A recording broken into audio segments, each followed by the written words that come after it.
సుమన్ టీవీలో మీ personal and business promotions కోసం కింది నెంబర్కి కాంటాక్ట్ చేయండి. Welcome to Suman TV. నేను మీ శివప్రసాద్.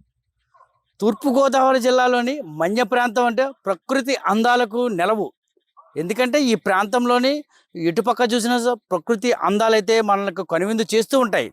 అయితే మా తూర్పుగోదావరి జిల్లాలోని ప్రకృతి అందాలే కాదు, ఇక్కడ రైతులకు కూడా చాలా తెలివితేటలు ఎక్కువే. ఎందుక తెలివితేటలు అనుకుంటున్నారా? ఒకసారి మనం చూద్దాం రండి. జడ్డంగి మడేరు వాగు పక్కన గల చెన్నైపాలెం రహదారులు అయితే నాకు తెలిసిన రైతు పొలంలోకి అయితే ఆయన రైతుని కలిసేందుకు అయితే వచ్చాను.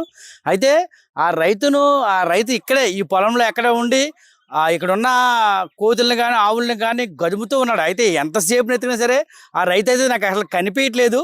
ఎక్కడున్నాడని చెప్పేసి మొత్తం పొలం అంతా అయితే తిరిగాను కానీ ఎక్కడా కూడా కనిపించడం లేదు. ఏంటా అసలు ఆ రైతు కనిపించకుండా అతని మాటలు ఎలా వస్తున్నాయంటూ ఒకసారి పొలం అంతా తిరగ్గా అయితే మాత్రం ఒక చోట అయితే ఒక మైక్ కనిపించింది. ఒకసారి ఆ మైక్ని చూద్దామండి. ఎందుకంటే ఆ మైక్లోని మాటలు అంతా ఆ రైతు ఏదైతే పొలంలో ఉండి ఆ పొలాన్ని కాపాడుకుంటూ మాట్లాడతాడో ఆ మాటలను రికార్డ్ చేసి అయితే ఈ పొలంలో పెట్టాడు. అది చూసి ఇక్కడ ఉన్న వాళ్ళందరూ కూడా ఆ రైతు ఇక్కడే ఉన్నాడు అనుకున్నారు. అలాగే ఆవులు కానీ కోతులు కానీ ఈ ప్రాంతానికి అసలు రావటం లేదు. ఒకసారి ఆ మైక్ని చూద్దాం రండి. అది అసలు కనిపించకుండా అయితే మాత్రం పొలం మధ్యలో అయితే పెట్టాడు. రండి ఒకసారి వెళ్దాం ఆ ప్రాంతానికి. పొలం అంతా తిరిగితే ఇక్కడైతే మాత్రం ఆ మిషన్ అయితే కనిపించింది మాకు. ఆ మైకు అంటే ఇది అసలు యాక్చువల్గా మైక్ లాగా అయితే లేదు. ఒకసారి మనం అది చూద్దాం రండి. దగ్గర నుంచి చూస్తే మాత్రం అది తెలుస్తుంది. ఒక సంచి కట్టి మరి ఒక మైక్ అయితే ఉంది.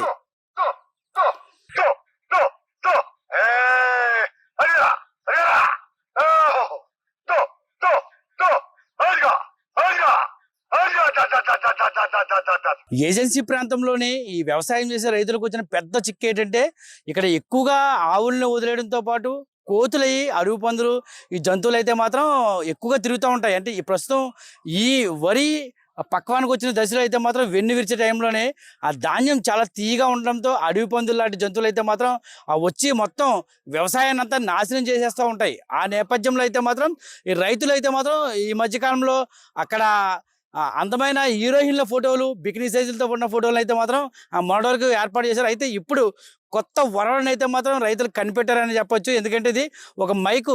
వాస్తవానికి అయితే ఈ మైకు ఫ్రూట్స్ వ్యాపారం చేసేవాళ్ళు కానీ మిగతా వ్యాపారాలు చేసేవాళ్ళు మైక్ పట్టుకొని వీధులను తిరుగుతూ ఉంటారు. అయితే దానికి ఈ పొలంగల రైతు మాత్రం కొంచెం వినూత్నంగానే ఆలోచించని చెప్పుకోవచ్చు. ఆ మైకులో అతను ఏదైతే రోజు పొలానికి వచ్చి రోజువారీగా ఉదయం కానీ సాయంత్రం కానీ రోజువారీగా వచ్చి ఆయన ఏదైతే మాటలు మాట్లాడుతూ ఇక్కడున్న ఆ పశువుల్ని కానీ కోతుల్ని కానీ తోలుతాడో అదే మాటల్ని ఆయన రికార్డ్ చేసి ఆయన అవి కనిపించకుండా ఒక కర్రకైతే కట్టాడు. దానివల్ల ఏంటంటే ఈ ఆవులకు కానీ లేదంటే కోతులకు కానీ ఇక్కడ ఒక ఆ మనిషి ఉన్నాడనే ఒక ఇదితో అయితే మాత్రం ఈ ప్రాంతానికి వచ్చి ఈ వ్యవసాయాన్ని పాడు చేయకుండా ఉంటున్నాయని ఆ రైతు అయితే చెప్తున్నారు. ఒకసారి ఆ రైతు మనతో ఉన్నారు, ఒకసారి ఆయనతో మాట్లాడదాం. ప్రస్తుతం ఇప్పుడు ఈ మైక్లో వస్తున్న ఈ వాయిస్ ఏదైతే ఉందో ఆ రైతు దగ్గర అయితే ఉన్నాము. ఆయన దీన్ని ఎందుకు తయారు చేశాడు, అసలు ఈ వాయిస్తో ఎందుకు పెట్టాడు, దీనివల్ల ఆయనకి లాభం ఏంటని అడుగుదాం. అసలు ఏంటండి ఇది కొత్తగా ఉంది, మేము ఈ పొలంలోకి ఇలా చూడడానికి వస్తే మిమ్మల్ని ఎత్తుకుంటున్నాం, పొలం అంతా చూసి ఎత్తుకుంటున్నాం, కానీ మీరు ఎక్కడా కనిపించలే, ఓన్లీ మాటలు మాత్రం వినపడుతున్నాయి. మేము మొత్తం అంతా పొలం చూసి చివరికి నెత్తగా ఈ కర్రకి ఈ మైక్ కట్టేసి ఉంది, మేము మాట్లాడుతుంది. అసలు ఏంటి, దేనికి ఇలా చేశారు? ఇది కోతుల గురించి అండి. ముందు సంవత్సరంలో ఈ షేలు పాడు చేస్తుంటూ షేలు తింటుంటుంటే మాకు ఐడియా సమస్య లేకండి, మాకు బయటకు వెళ్ళడానికి ఇబ్బందిగా ఉంటే ఇబ్బంది ప్రకారంగా ఇది మౌతు విధానంగా మా అబ్బాయిలు నేను కలిసి విధానంగా ఆలోచించి ఈ మౌతు కట్టుకున్నామండి. మౌతు వల్ల 1 గంట 2 గంటలో రెస్ట్లో మాకు బయటకి వేసి ఇంటికి పోయి భోంచేయడానికైనా దేనికైనా మాకు ఇంకోరిగా అది అలోబలో అంటుంటే మా మాట ప్రకారంగా కొద్దిగా కోతులకి దూరంగా ఉంటుంటే అప్పుడు మేము కొన్ని పనులు చక్కపెట్టుకోవడానికి బాగుందండి. దానివల్ల నేను ఈ మౌతు కొని నేను పెట్టానండి. దీనివల్ల నాకు కొంత ఉపాయంగా ఉందండి. ముందు విధానంలో మా ఊరు పంచాయతీ ప్రెసిడెంట్ గారు కూడా కట్టబడి చేసుకొచ్చారండి కోతుల్ని, కానీ అయినా తగ్గలేదండి. ఊరు ఎక్కడయో మా మనువులో పడిచేస్తున్నారండి కోతుల్ని. వాటి వల్ల మేము వ్యవసాయం చేయడానికి సరిపోలేకపోతున్నామండి. నేను పాత రైతులండి, నేను పాత ప్రకారంగా చేసుకొచ్చానండి. అలాగైనా సరే మాకు గడుస్తలేదండి. గడని విధానం వల్ల మీరు ఏమన్నా రైతు విధానంగా ప్రభుత్వ సహాయకారం ఏమన్నా చేస్తే మేము బతుకుతామండి. నమస్కారం అండి. ఇప్పుడు ఈ మైక్ లో వాయిస్ వస్తుంది కదా, ఏదో మీరు అది మీదేనా? ఈ మైక్ మాత్రం నాదే అండి. నా చిన్నప్పటి నుంచి ఒక అడుగు పందుల ప్రకారంగా ఒక జీవరోగుల ప్రకారంగా ఈ రాగం ప్రకారంగా ఆ అడవి జంతువులు ఉన్నాయి, ఈ కోతుల్లో ఉన్నాయి. ఈ కోతుల ప్రకారంగా నేను ఆతలింపు ప్రకారంగా దూరంగా మసులుతున్నాయండి. అదే రాగం ప్రకారంగా నేను కోతులు కూడా దూరంగా పెట్టుకున్నానండి. అంటే గతంలోనే ఈ రైతు ఇక్కడ వ్యవసాయం చేస్తూ ఉండేవాడు. అంటే అప్పట్లో కేవలం అడవి జంతువులు ఈ అడవి పందులు ఇచ్చి పంటను నాశనం చేసే టైంలో ఇతను కరెక్ట్గా మొత్తం ఈ వ్యవసాయం మొత్తం అంతా తిరుగుతూ కొట్టేవాడు. అంటే ఏదైతే ఇప్పుడు ఈ మైక్లో వస్తుందో ఆ మాటలు అనుకుంటా ఏ పప్ప అనుకుంటా మొత్తం కొట్టడం వల్ల ఈ పారిపోయాయి.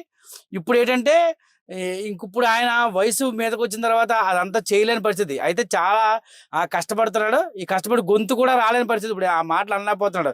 దానికి ఏంటంటే వీళ్ళ అబ్బాయితోటి ఒక ప్రయోగం అయితే ఈ మైక్ కొట్టుకొని వీళ్ళ అబ్బాయితో కూర్చొని ఏం చేయాలని ఆలోచిస్తే ఈ మైక్ ఆలోచన ఒకటి తట్టిందంట. ఈ మైక్ లో ఇతను వాయిస్ ని చక్కగా ఏదైతే ఈ పొలంలోకి వచ్చి రికార్డ్ మాట్లాడుతుంటే జంతువులు పారిపోతున్నాయో అదేలాగా ఒక రికార్డ్ చేసి అయితే మాత్రం ఇక్కడ తగిలించాడు. దీనివల్ల ఏంటంటే ఇతనే ఉన్నాడు అనుకోని, ఈ రైతే ఉన్నాడు అనుకోని ఈ రైతు ఉన్నాయి దూరంగా పారిపోతున్నాయి కోతులు కానీ అలాగే అడవి జంతువులు ఈ అడవి పందులు కానీ ఏం కూడా రాకుండా అయితే ఉన్నాయి. దీనివల్ల కొంత పంట అయితే మాత్రం బాగానే ఉంది, దీని ఉపయోగకరంగా అయితే ఉంది, గతం మీద కొంచెం మాదిరిగానే ఉందనేది మాత్రం రైతులు కోరుతున్నారు. ఎందుకంటే ఏజెన్సీ ప్రాంతంలో విపరీతమైన కోతులు బెడద వల్ల ఏమవుతుందంటే వ్యవసాయాలు చేయడానికి రైతులు ఎవరు ముందుకు రాలేదు. ఈ తరుణంలో కొంచెం రైతులు కొత్తగా ఆలోచించి ఈ వ్యవసాయాన్ని చేయడం అనేది నిజంగా మనం హ్యాట్స్ ఆఫ్ చెప్పాల్సిందే రైతులకి. అవును సార్.